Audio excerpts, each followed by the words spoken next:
बताइए, क्या यह आव्यूह ए, क्या ये एक अदिश आव्यूह है क्या? सोचिए और बताइए। अगर आप अब तक के सारे लेक्चर फॉलो करते आ रहे हो तो मुझे नहीं लगता कहीं पर आपको समस्या होगा। संभव ही नहीं है, असंभव। इसे आप ऐसे भी कर सकते हैं क्या आई, कोई प्रॉब्लम नहीं है, ठीक है। और यदि एक आव्यूह बी ले लिए, इसमें ऐसे लिखा है 1 0 0 1, ये 2 क्रॉस 2 हो गया ना, इसे आप I2 भी कर सकते हैं। 8वां अदिश आव्यूह।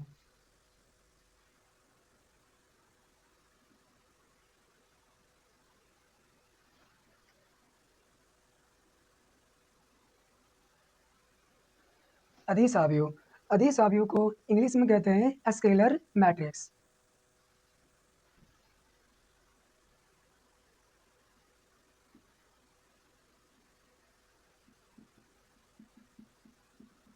स्केलर मैट्रिक्स अदिश आव्यूह। तो ये क्या है?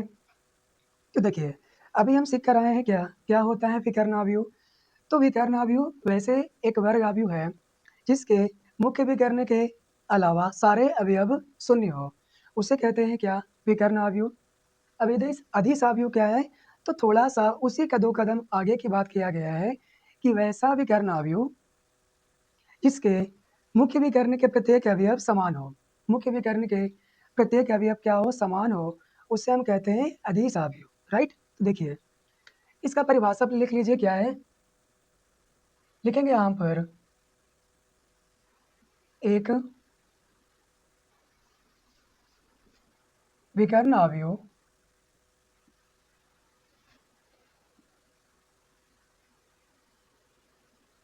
एक विकर्ण आव्यूह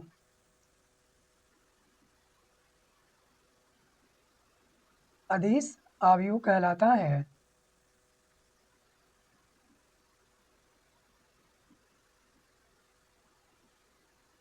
एक विकर्ण आव्यूह अदिश आव्यूह कहलाता है यदि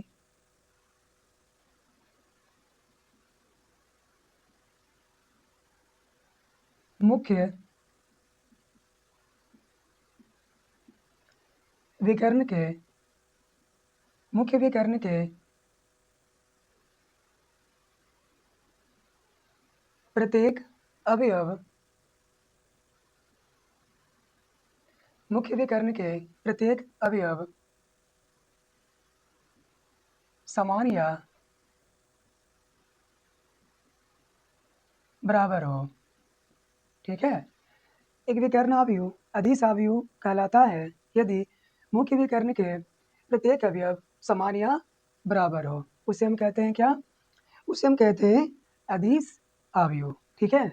अब क्या है, इसी को आप इस प्रकार भी लिख सकते हैं जैसे में, अर्थात आव्यूह ए बराबर A I J of order m cross m, जहाँ A I J is equal to K for all I is equal to J, ठीक है।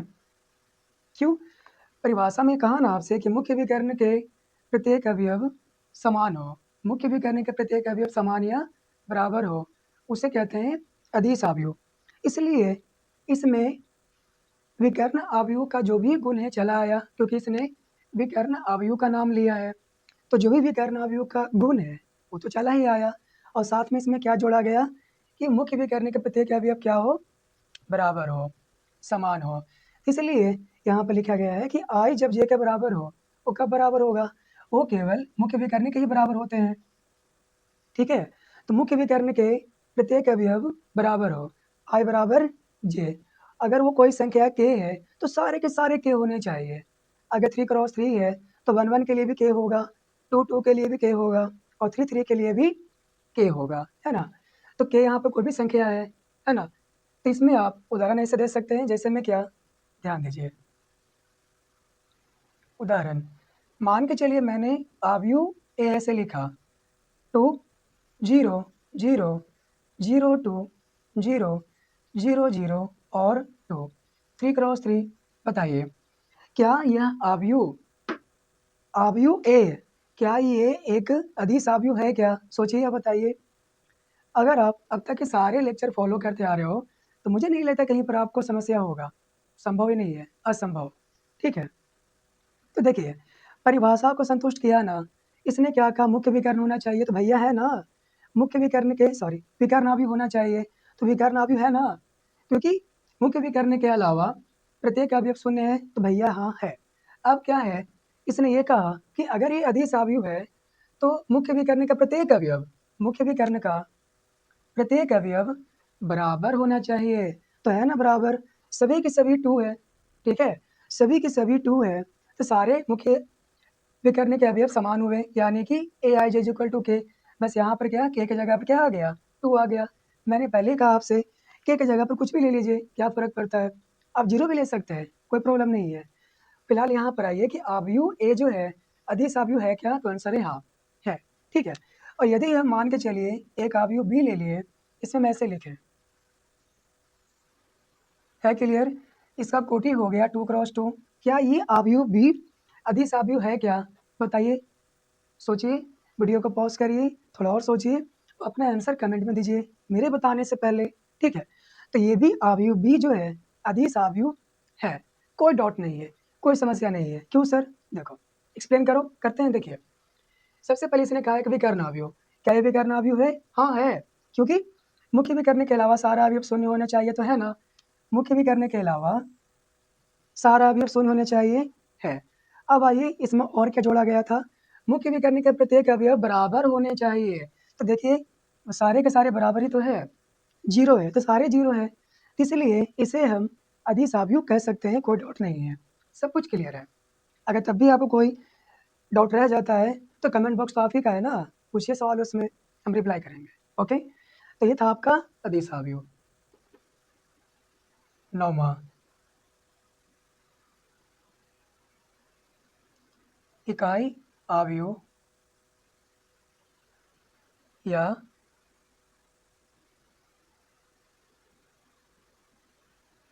इकाई आव्यूह या तत्समक आव्यूह। ओके, इकाई आव्यूह या तत्समक आव्यूह। सर इसे इंग्लिश से बता दो। देखिए इकाई आव्यूह को इंग्लिश में कहते हैं यूनिट मैट्रिक्स।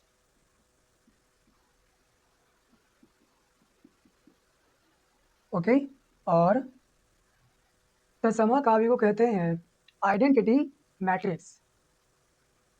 आइडेंटिटी मैट्रिक्स,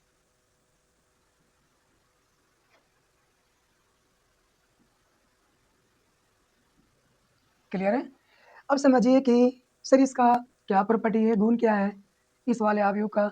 नाम सेम है, अलग अलग है, लेकिन मतलब एक ही है। इकाई आव्यूह कह लो चाहे तत्समक आव्यूह कह लो, मतलब सेम है, एक ही है। ठीक है, तो सर क्या, तो देखिए बड़ा ही आसान है। इकाई आव्यूह या फिर कह सकते हैं तत्समक आव्यूह के बारे में बस आपको ये देखना है, क्या दिया गया आव्यूह एक विकर्ण आव्यूह है, साथ ही साथ विकर्ण आव्यूह के मुख्य विकर्ण के प्रत्येक अवयव वन है क्या, वन, वन एक। ठीक है, दिए गए आव्यूह विकर्ण आव्यूह के साथ साथ क्या होना चाहिए, मुख्य विकर्ण के प्रत्येक अवयव वन होने चाहिए। तो हम कह सकते हैं कि ये क्या है, इकाई आव्यूह या फिर तत्समक आव्यूह हम कहेंगे। ठीक है, तो चलिए इसका परिभाषा लिखते हैं, लिखिएगा, लिखेंगे एक विकर्ण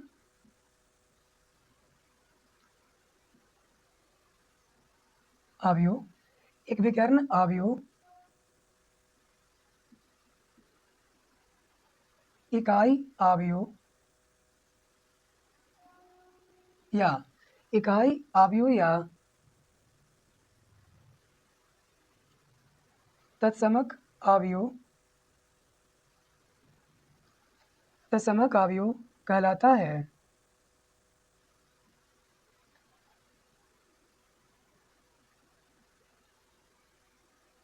यदि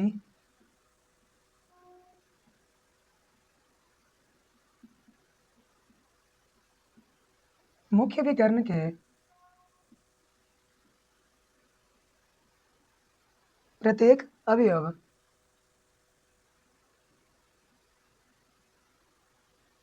मुख्य विकर्ण के प्रत्येक अवयव मुख्य विकर्ण के प्रत्येक अवयव इकाई हो, यानी कि 1। ठीक है, एक विकर्ण आव्यूह इकाई आव्यूह या फिर तत्समक आव्यूह कहलाता है यदि मुख्य विकर्ण के प्रत्येक अवयव इकाई हो, 1 हो। ठीक है, इसको आप इस प्रकार भी कह सकते हैं, अर्थात आव्यूह ए बराबर A I J of order M cross M, जहाँ क्या A I J is equal to 1 for all I is equal to J. तो वैसे आव्यूह इकाई आव्यूह या तत्समक आव्यूह कहलाता है जिसके क्या, यदि आई जे के बराबर हो उस वैसे अवयव के लिए जिस अवयव का आई जे के बराबर हो, वैसे अवयव जिसके आई जे के बराबर हो सारे अवयव 1 होने चाहिए, तो उसे हम क्या कहेंगे, इकाई आव्यूह या फिर तत्समक आव्यूह। ठीक है, इसको सूचित करने का एक और भी तरीका है, इसे हम लिखते हैं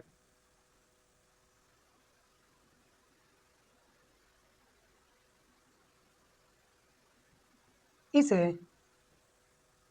आई एन से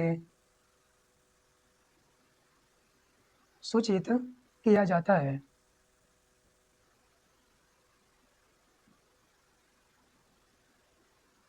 इसे आई एन से सूचित किया जाता है, जहाँ एन आव्यूह का कोटि है। ठीक है, एन क्या है, आव्यूह कोटि, यानी कि यहाँ पर एम क्रॉस एम ना लेकर के आप एन क्रॉस एन भी ले सकते हैं, कोई बड़ी बात नहीं है, ये भी सही है। ठीक है, तो एन यहाँ पर क्यों, एन क्रॉस एन क्यों नहीं, तो लिखने का स्टैंडर्ड तरीका यही है, क्योंकि हम जानते हैं कि इसका जो भी पंक्ति की संख्या होगा वही स्तंभों की संख्या भी होगा, इसलिए आई एन लिखते हैं, इसका मतलब यही होता है। ठीक है, आई यानी कि इकाई आव्यूह या फिर तत्समक आव्यूह को दर्शाते हैं आई एन से। ठीक है, इस उदाहरण में ऐसे भी कर सकते हैं, जैसे में क्या,